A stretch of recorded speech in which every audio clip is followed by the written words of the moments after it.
Nos tempos antigos, Roma era, de longe, por muito tempo, a maior cidade do mundo. Dependendo das fontes que você consulta, está escrito que Roma tinha entre 1 milhão e até 2 milhões de habitantes durante seu auge.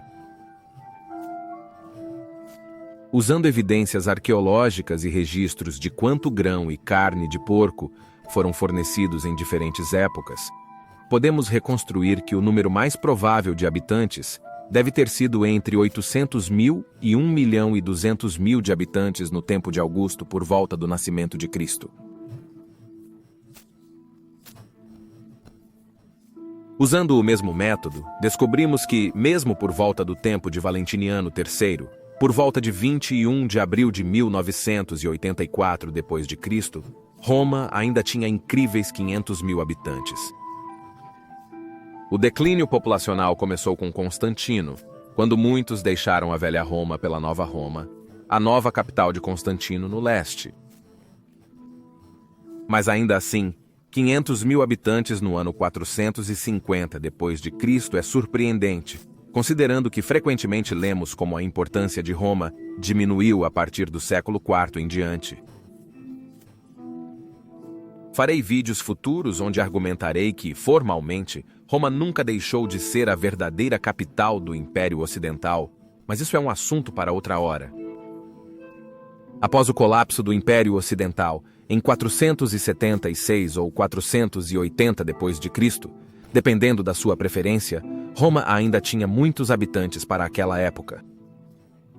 Estimativas para o período por volta do 500º ano depois de Cristo, ou seja, durante o reino de Teodorico, variam de 100 mil como limite inferior até 250 mil habitantes. É difícil estimar números dessa época, pois é aqui que os registros começam a se tornar mais difíceis de rastrear, e eles logo desapareceriam completamente com a escuridão que veio após as guerras góticas. Mas ainda assim, pode ser surpreendente ver que Roma ainda poderia ter tido 250 mil habitantes até o ano 500 d.C., embora eu pessoalmente acredite que um número entre 150 mil e no máximo 200 mil seja mais apropriado. Então agora nós estabelecemos quantos habitantes Roma tinha, mas e quanto à área de superfície? Roma era, de acordo com os padrões antigos, uma cidade absolutamente gigantesca, a maior do mundo. Mesmo Alexandria, ou mais tarde, Constantinopla não conseguiam acompanhar Roma em relação ao seu tamanho imenso. Quando tentamos estimar a área de superfície da Roma antiga, podemos usar mapas antigos baseados em um modelo da cidade em torno do ano 200 d.C. Rodolfo Lanciani criou um mapa realmente preciso da Roma antiga na década de 1890. Baseado em fragmentos de um grande mapa do tempo de Septímio Severo de 203 a 211 d.C. Este mapa, chamado de forma Urbis Romae, media incríveis 13 por 18 metros, foi esculpido em 150 placas de mármore que foram dispostas perfeitamente em uma parede no Templo da Paz, onde os visitantes da época ficariam impressionados ao ver um mapa gigantesco de Roma com todos os monumentos, um nível de detalhe muito alto e uma escala precisa de cerca de 1 para 240.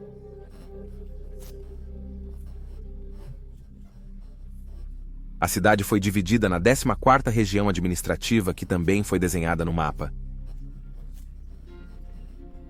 Lanciani baseou seu mapa de Roma nesta forma Urbis Romae da época de Severiano, e até hoje, seu mapa é considerado o melhor mapa da Roma antiga já criado. E eu incluí um link para um PDF em alta resolução na descrição. Podemos ver a enorme extensão da Roma antiga por volta do ano 205 d.C. As muralhas aurelianas foram incluídas no mapa, que foram construídas pelo incrível Aureliano em pessoa, de 271 a 275, porque ele teve a previsão de que essas muralhas seriam necessárias mais tarde. Fazendo mais pesquisas, podemos descobrir que as muralhas aurelianas tinham um comprimento de 19 quilômetros. Ao fazer ainda mais pesquisas, descobrimos que a área fechada dentro das muralhas era de 1.400 hectares, ou 14 quilômetros quadrados. No entanto, aqui devemos ter cuidado, porque a área da cidade real durante o auge de Roma no início do quarto século já ultrapassava as muralhas aurelianas. A área atual da cidade era de 24 quilômetros quadrados. Então, usando dados do fornecimento real de grãos e carne de porco, a população de Roma durante seu auge estava entre 800 mil e 1.200.000 pessoas. Então vamos pegar o valor mediano de 1 milhão de pessoas. Portanto, obtemos uma impressionante densidade populacional de 41.667 pessoas por quilômetro quadrado. E como o nosso número de 1 milhão também é apenas uma estimativa, vamos arredondá-lo para 41.500 para sermos um pouco mais conservadores.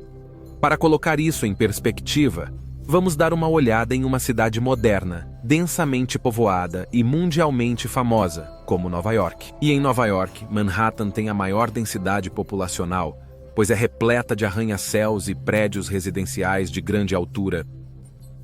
No entanto, incrivelmente, a densidade populacional de Manhattan é realmente menor do que a densidade populacional da Roma antiga. Na verdade, Manhattan tem um pouco mais da metade da densidade populacional da Roma antiga, com 28 mil habitantes por quilômetro quadrado, em comparação com 41.500 por quilômetro quadrado para a Roma antiga.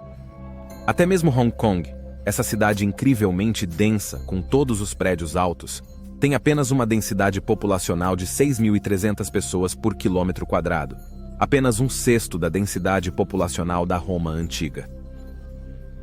Na verdade, se olharmos para as cidades mais densamente povoadas do mundo atualmente, ficamos absolutamente impressionados ao descobrir que a antiga Roma estaria na terceira posição nesta lista.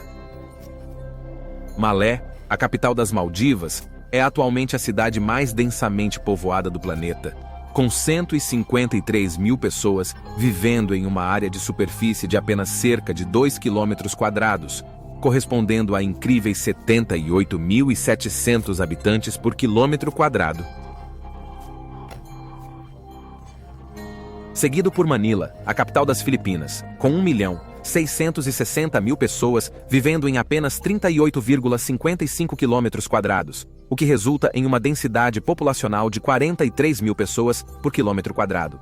Então teríamos Bogor, na Indonésia, com uma densidade de 40 mil pessoas por quilômetro quadrado, um pouco abaixo da densidade populacional da Roma antiga.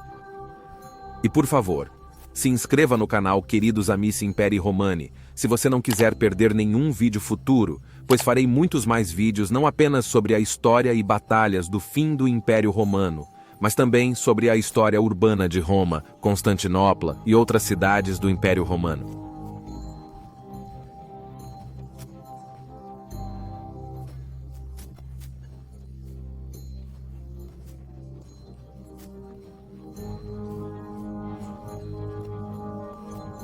As cidades modernas podem alcançar tais densidades populacionais devido a AOS prédios de apartamentos de alta altura, onde centenas de pessoas podem morar em um único edifício, mas os antigos romanos não tinham edifícios com 20º andar ou mais.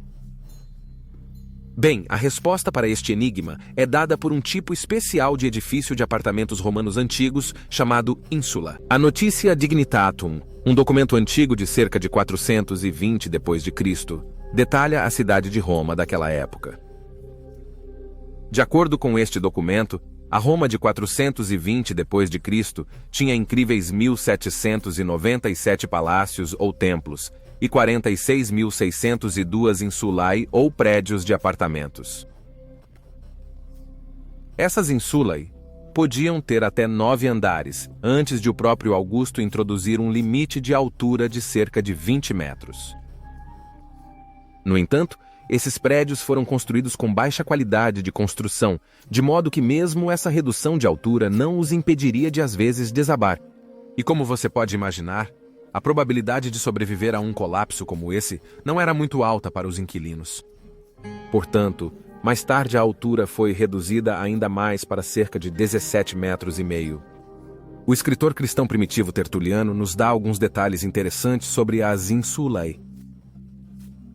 Ele escreveu sobre a ínsula Feliclis, também chamada de Felicula, que estava localizada perto dos circos flamíneos na 9ª região. Ele lamentou a arrogância desses enormes edifícios de vários andares, comparando os Félicles às imponentes moradas dos deuses. Arqueólogos modernos podem reconstruir que uma ínsula típica poderia acomodar até 40 pessoas em pelo menos 7 apartamentos, possivelmente mais, com os maiores apartamentos oferecendo uma área de quase 100 metros quadrados. Isso é bastante comparável a apartamentos modernos. A única ínsula sobrevivente em Roma é a Ínsula de Lara Coeli de 5º andar, datada do 2º século depois de Cristo, que se encontra aos pés do Monte Capitolino. Devido aos problemas de segurança mencionados anteriormente e ao número extra de escadas, os andares mais altos dessas insulae eram os menos desejáveis e, portanto, os mais baratos para alugar. Exatamente o contrário dos edifícios de apartamentos modernos. Claro, o fato de que essas insulae não tinham água corrente nos apartamentos tornava os andares mais altos ainda menos atrativos, já que a água para beber ou lavar teria que ser carregada até os andares mais altos. Como dissemos, os mais altos tinham 9 andares no período pré-augustano, mas como eram realmente propensos a desabamentos, os posteriores provavelmente tinham apenas 6 ou 7 andares no máximo. Mas ainda é bastante fascinante ver como esses prédios de apartamentos eram, em muitos aspectos, semelhantes aos prédios de apartamentos modernos de nossa época. Caminhar pelos bairros de Roma que tinham uma alta densidade de insulae deve ter sido uma visão impressionante. Você teria visto uma atividade agitada de muitas pessoas nas ruas estreitas e escuras, porque como os prédios eram construídos tão densamente uns aos outros, até mesmo a luz do sol frequentemente não alcançava as ruas nesses bairros.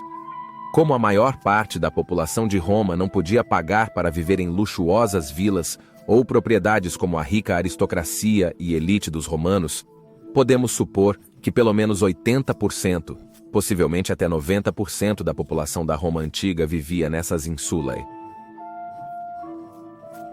E como a Notitia Dignitatum afirma que havia 46.602 insulae na Roma antiga, distribuídas em uma área de 25 km², nós assim resolvemos o enigma de como 1 milhão de pessoas podiam viver em uma cidade tão pequena segundo os padrões modernos. Se 20 pessoas morassem em média por insula, já teríamos 920 mil habitantes apenas da população desses prédios de apartamentos da Roma antiga. Este é mais um desses casos em que a Roma antiga nos fascina com sua incrível densidade urbana e arquitetura moderna. Em vídeos futuros também analisaremos outras grandes cidades do Império Romano, como Alexandria, que, como veremos, até superou Roma em relação à densidade populacional, porém nunca atingiu a população de Roma.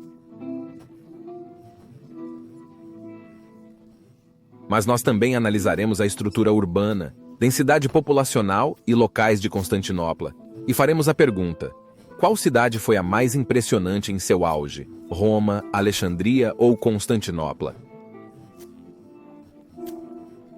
Espero, queridos amigos da história romana, que vocês me acompanhem ao tentar responder a essas perguntas fascinantes.